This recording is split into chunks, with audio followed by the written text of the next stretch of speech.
5 alasan kenapa Sherly tidak lagi memilih Pak Prabowo dalam Pilpres 2024 putaran pertama ini.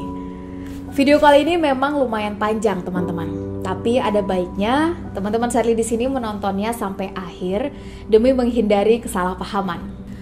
Teman-teman, melihat semakin terus terang dan terang benderangnya keberpihakan yang telah ditunjukkan oleh Presiden Jokowi beserta para pembantunya dalam mendukung pasangan capres yang didukungnya, walaupun itu tentu masih debatable terkait etis dan boleh tidaknya, serta potensi konflik kepentingan yang ditimbulkannya. Maka Sherly juga sebagai warga negara biasa yang sudah punya hak untuk memilih dan dijamin konstitusi, merasa tidak punya alasan lagi untuk terus bersikap abu-abu dan di tengah. Melainkan harus secara jelas, terbuka, dan segera memutuskan juga capres mana yang akan Sherly pilih, Sherly percayakan, serta amanahkan suara Sherly padanya. Dulu, teman-teman mungkin mengenal Sherly sebagai salah satu simpatisan atau diehardnya Pak Prabowo. Ya, pada Pilpres 2019 lalu, memang hampir setiap hari Sherly bersama banyak teman-teman yang lain membuat atau memposting konten terkait dengan beliau dan berusaha menangkis berbagai tuduhan kurang tepat yang dialamatkan kepadanya. Bahkan teman-teman, selepas diputuskan kalah di sidang MK pun, pembelaan itu tetap Sherly dan kawan-kawan lakukan. Walaupun dari pihak Pak Prabowo sendiri waktu itu terlihat sudah mulai ambil opsi atau jalan yang berbeda. Ya, tentu bukan tanpa alasan Sherly dan teman-teman yang lain melakukan itu. Alasan yang pertama adalah karena adanya persamaan inti gagasan yang diperjuangkan, yaitu gagasan perbaikan dan perubahan, guna mencapai Indonesia yang adil dan makmur untuk semua. Dan di antara kedua paslon pada Pilpres 2019 itu, Sherly merasa lebih punya harapan dan terwakili dengan inti gagasan perbaikan dan perubahan dari pasangan Pak Prabowo dan Bang Sandi ini. Sisi Pak Prabowo yang sering lantang menyuarakan berbagai permasalahan bangsa dan ketidakadilan juga jadi salah satu motivasi utamanya. Alasan yang kedua adalah karena pada Pilpres 2019 lalu, Sherly melihat Pak Prabowo dan para pemilihnya itu sebagai pihak yang seringkali mendapatkan ketidakadilan perlakuan dari kekuasaan, sekaligus minim pembelaan dan pemberitaan berimbang dari media mainstream. Sehingga karenanya sering diserang dengan banyak kampanye hitam. Seperti ketika beliau dituduh akan mendirikan negara khilafah dan lain-lain. Ini membuat Sherly sebagai generasi muda merasa ikut berkewajiban untuk ikut ambil bagian menjadi penyeimbang dari semua narasi dan ketidakadilan perlakuan itu. Alasan yang ketiga dan yang paling utama tentu saja adalah karena banyaknya rasa kecewa dan kekurang cocokan dengan cara serta kinerja Pak Jokowi dalam memerintah, di mana terkesan sangat mengedepankan sisi gimmick dan pencitraan, namun banyak abai dengan janji-janji utamanya, seperti janji tidak berutang, tidak akan impor, janji akan memperkuat KPK, janji tidak akan menaikkan harga BBM, dan lain-lain. Yang kemudian kita tahu faktanya justru banyak berkebalikan. Utang jadi melambung sangat tinggi, naik berkali-kali lipat. BBM berulang kali dinaikkan, bahkan kadangkala tanpa ada diskusi mendalam serta pemberitahuan terlebih dahulu. Berbagai pajak semakin mencekik, barang-barang impor pun semakin merajalela, dan lain-lain. Sehingga karenanya, label Pak Jokowi yang seringkali mencitrakan dan dicitrakan sebagai presiden yang sederhana, serta merakyat sangat perlu dikritisi ulang. Karena kesederhanaan dan kemerakyatan seorang pemimpin itu standar penilaian utamanya tentu bukan hanya dilihat dari penampilan dan looks-nya semata, melainkan dari bagaimana kebijakan, kinerja, dan implementasi dari janji-janjinya.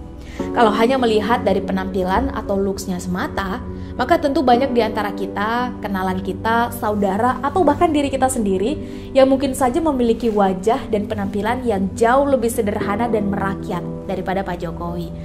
Sehingga atas semua alasan dan argumentasi itu, maka Sherly mantap memilih Pak Prabowo pada Pilpres 2019 lalu. Rutin membuat konten, mengampanyekan, dan memberi pembelaan atas hal yang menurut Sherly kurang pas terkait Pak Prabowo secara online maupun offline, baik secara resmi maupun tidak resmi.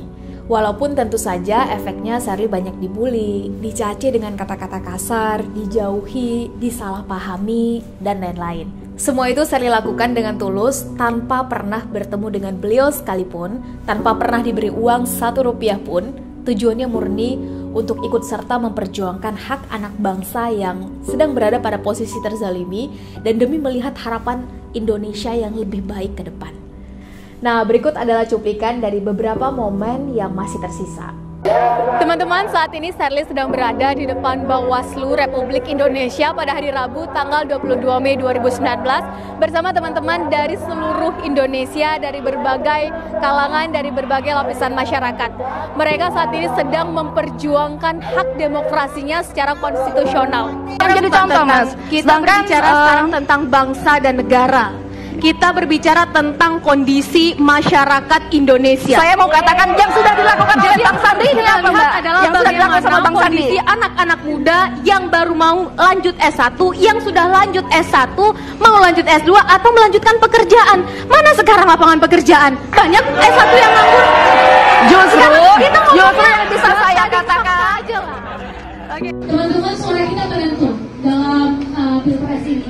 Kalau KPU bilang bahwa suara kita itu antara 60 sampai 65 juta, Perludem mengatakan 80 juta. Jadi bahkan ini lebih dari sepertiga total mereka yang bisa mencoblos. Jangan sampai suara kita mau dibeli pakai amplop-amplop.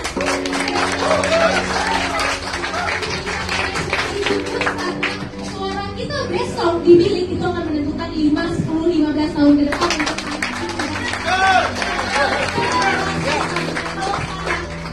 Senior kita dulu Bang Sandi yang akan maju. 5 tahun lagi. Tapi teman-teman 5, 10, 15 tahun lagi bukan tidak mungkin kita yang akan menggantikan. Lalu kenapa dalam postingan-postingan terakhir Serly terkesan kontra atau kritis terhadap beliau? Bukankah akan jauh lebih menguntungkan bagi Serly secara pribadi apabila Serly ikut saja dalam gerbong beliau yang sekarang berada dalam pemerintahan, berpotensi besar untuk menang, didukung oleh penguasa dan berkelimpahan dengan pendanaan itu? Ya, mungkin memang secara pribadi akan jauh lebih menguntungkan bagi Serly apabila pragmatis saja dengan kembali mendukung beliau seperti itu. Bukankah mereka yang dahulu kontra, rutin mencaci, bahkan memfitnah beliau saja, sekarang berbondong-bondong mendekat dan memuji-muji beliau? Karena mungkin dianggap akan lebih berpotensi untuk menang dan bisa menjamin serta menguntungkan mereka terkait bagi-bagi kue kekuasaan. Namun sepertinya opsi itu dengan sadar tidak akan Serly ambil. Berikut adalah 5 alasan kenapa dalam Pilpres 2024 putaran pertama ini Serly tidak mendukung kembali Pak Prabowo. Alasan yang pertama, Pak Prabowo yang sekarang terlihat lebih banyak menunjukkan sisi kepribadian yang berbeda dari sebelumnya. Sebelum beliau masuk dan menikmati kekuasaan seperti sekarang. Beliau sekarang terkesan sangat pragmatis, jumawa, arogan, kasar, pendendam, mudah tersinggung atau emosional, dan tidak welcome pada kritik. Mungkin saja Serly salah atas penilaian tersebut, tapi itu yang setidaknya sangat terlihat menonjol akhir-akhir ini. Padahal di alam demokrasi dan keterbukaan seperti sekarang, semua hal tadi tentu adalah sikap yang sangat tidak kita inginkan dan harapkan ada pada diri seorang pemimpin. Apalagi diri seorang presiden yang merupakan kepala negara sekaligus kepala pemerintahan. Alasan yang kedua, beliau sekarang terlihat lebih fokus terhadap kekuasaan yang ingin diraihnya daripada menghargai proses untuk meraihnya.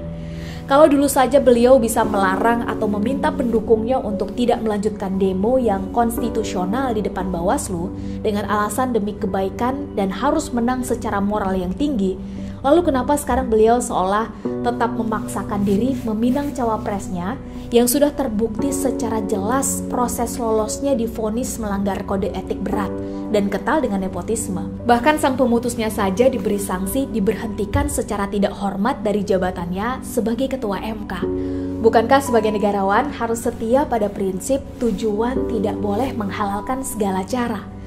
Andai Mas Gibran bukan anak seorang presiden aktif yang memiliki begitu banyak kekuasaan dan kewenangan di belakangnya, seberapa yakin kita bahwa Pak Prabowo masih akan tetap ngotot meminangnya?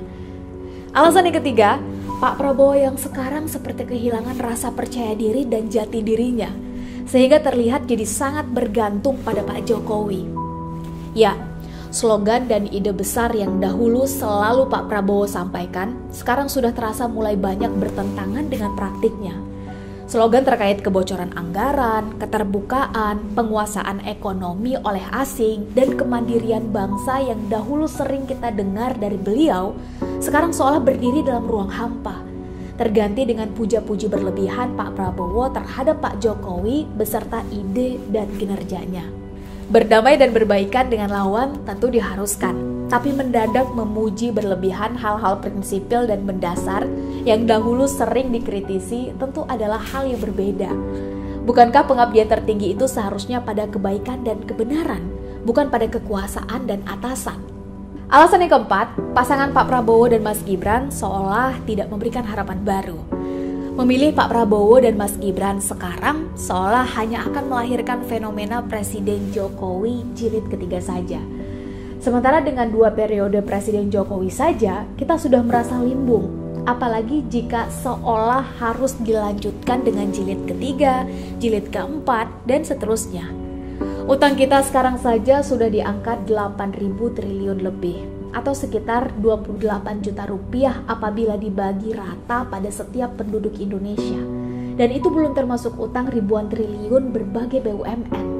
Padahal di akhir masa PSBY tahun 2014 lalu, total utang kita itu masih di angka 2.600 triliun lebih sedikit. Itu berarti di masa Pak Jokowi kita berutang amat sangat banyak, sehingga utang kita naik 3 kali lipat dari total keseluruhan utang 6 presiden pertama negeri kita dari masa Presiden Soekarno sampai masa Pak SBY. Bahkan bunga utang tahunan tahun 2024 saja sudah hampir menyentuh angka 500 triliun setahun, lebih besar dari anggaran pembangunan IKN. Artinya, sebetulnya dengan bunga utang tahunan saja, kita bisa membuat 1 buah IKN, andai tidak punya utang sebanyak itu. Silakan teman-teman cek langsung situs Kementerian Keuangan. Dan itu baru cicilan bunganya saja, belum dengan pokoknya. Ya, betapa besarnya beban kita. Sehingga rasanya sangat tidak mungkin apabila ini semua masih akan terus dilanjutkan berjilid-jilid kemudian. Alasan yang kelima, karena Shirley dan kita semua tentu sudah sangat rindu dengan alam demokrasi yang sehat, yang penuh dengan harapan bukan justru ketakutan. Yang semua itu rasanya sangat tidak mungkin apabila harus ditunda-tunda lagi.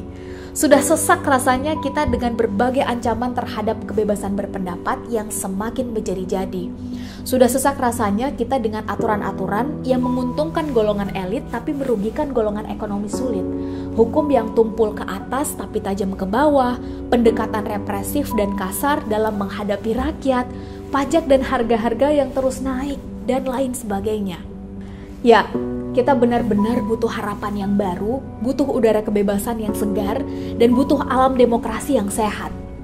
Ide-ide besar dan baik yang dahulu Pak Prabowo sering gaungkan sebelum masuk kekuasaan, entah kenapa sekarang sepertinya lebih terwakili oleh paslon lain yang bukan dirinya.